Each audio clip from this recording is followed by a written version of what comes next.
सत्ता में अब बात करते हैं एक और ऐसे विषय की जिसको लेकर सीधे सरकार से सवाल पूछे जा रहे हैं।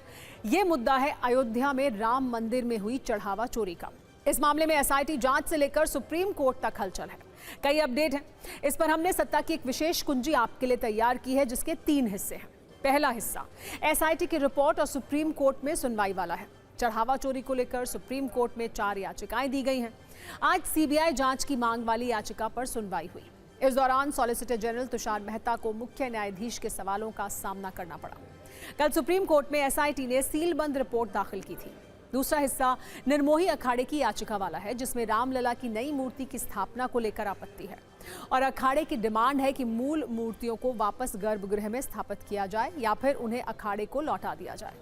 ये पूरी कहानी आज हम सत्ता के न्यूज मित्रों को बताने वाले हैं। तीसरा हिस्सा पुलिस की जांच वाला है।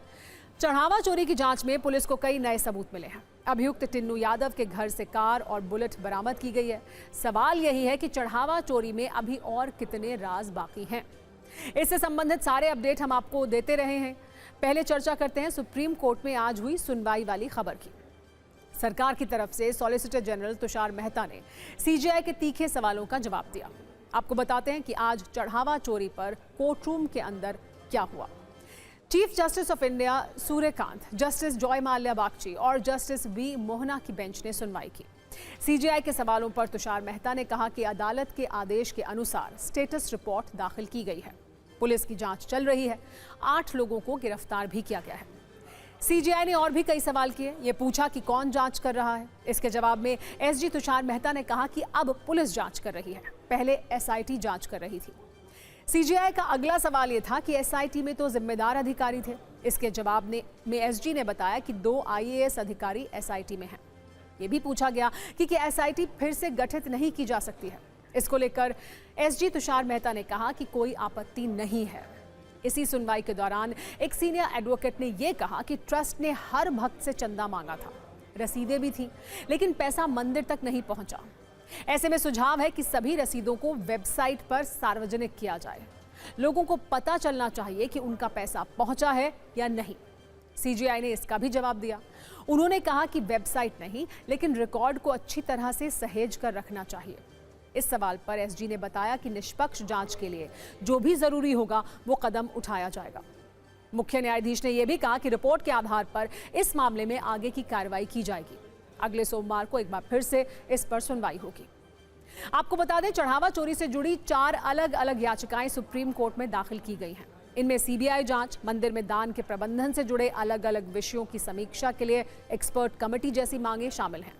लेकिन पिछले 2 दिनों से सबसे ज्यादा चर्चा निर्मोही अखाड़े की याचिका को लेकर हो रही है।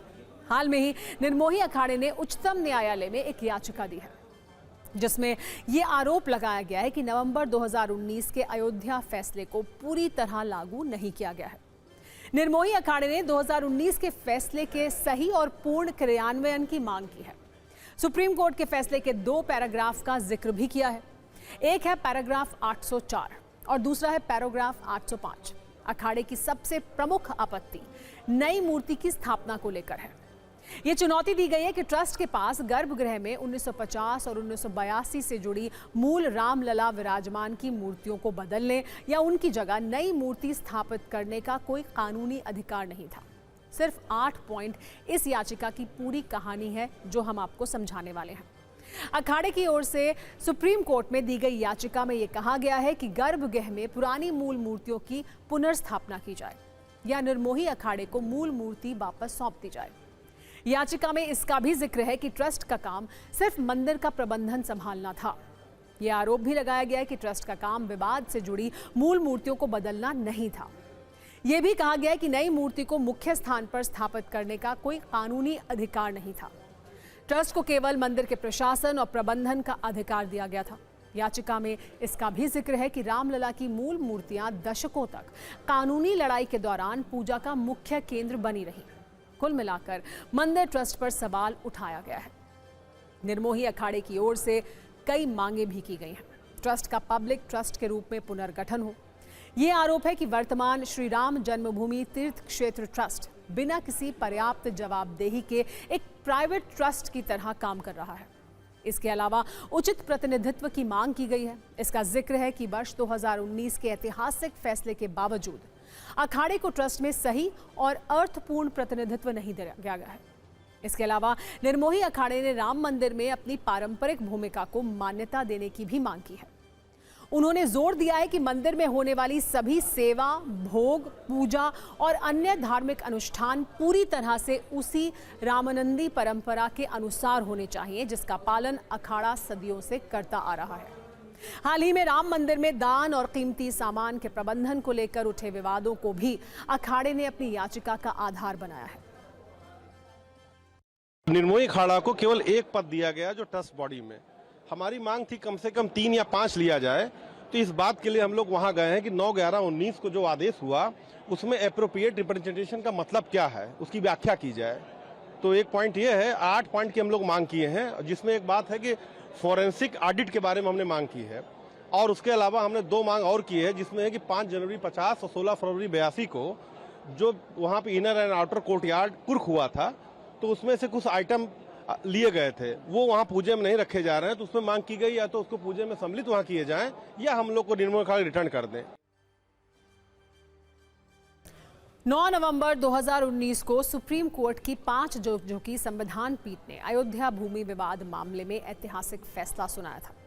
इस फैसले के पैराग्राफ 804 और पैराग्राफ 805 में अदालत के मुख्य निष्कर्ष, दिशा निर्देश और अंतिम आदेश दिए गए हैं। पैराग्राफ 804 की बात करें तो इसमें सुप्रीम कोर्ट ने माना कि राम मंदिर आंदोलन से निर्मोही अखाड़े के ऐतिहासिक जुड़ाव को नकारा नहीं जा सकता है। संविधान के अनुच्छेद 142 के तहत अपनी पूर्ण न्याय प्रदान करने की शक्तियों का उपयोग करते हुए अदालत ने फैसला सुनाया कि भले ही निर्मोही अखाड़े का कानूनी दावा खारिज हो गया हो, फिर भी ट्रस्ट के गठन के समय उन्हें इसमें उचित स्थान दिया जाना चाहिए। इसी तरह पैराग्राफ 805 में भी सुप्रीम कोर्ट ने केंद्र सरकार और संबंधित पक्षों से संबंधित निर्देश दिए थे। इसमें निर्मोही अखाड़े को उचित भूमिका और प्रतिनिधित्व देने की बात थी। केंद्र सरकार को निर्देश दिया गया था कि वो जो स्कीम बनाएगी उसमें निर्मोही अखाड़े को प्रबंधन में उचित भूमिका और ट्रस्टियों के बोर्ड में उपयुक्त प्रतिनिधित्व मिलेगा।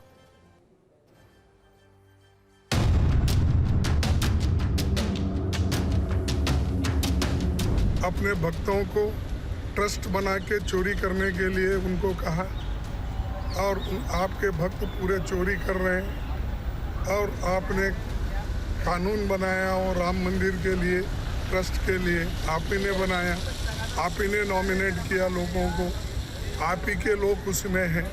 बीजेपी CCCC है, चंदा चोरी, चढ़ावा चोरी। क्या SIT का गठन दिल्ली वालों से पूछ के हुआ था क्या? कहीं ऐसा लगता है क्योंकि दिल्ली वालों ने उसका उद्घाटन किया था, इसे लखनऊ वालों ने SIT जांच करा करके अपने हाथ में चीजें रख ली। उत्तर प्रदेश की सरकार ने संज्ञान लेते हुए SIT की जांच बैठाई। SIT ने बहुत लोगों को इंट्रोगेट किया है, पूछताछ की है। अब तो विपक्ष को इस बात को सदन में नहीं चलाना चाहिए। जिस भगवान राम के नाम पर इस संसद में ये बैठे हैं, उस भगवान राम के नाम पर जब लूट करते हैं और वो हम आवाज उठाते हैं तो ये इन्हें मंजूर नहीं है। हमारी आवाज दबाई जा रही है। राम मंदिर सबके आस्था से जुड़ा हुआ चीज है, उस पर कमेटी भी बनी और उस पर कार्रवाई भी चल रही है, दिख रहा है। तो ये सब तो इशू है नहीं कोई एक्शन होता, नहीं कोई बात होती, तब आप इस मुद्दा को लेकर के जाते।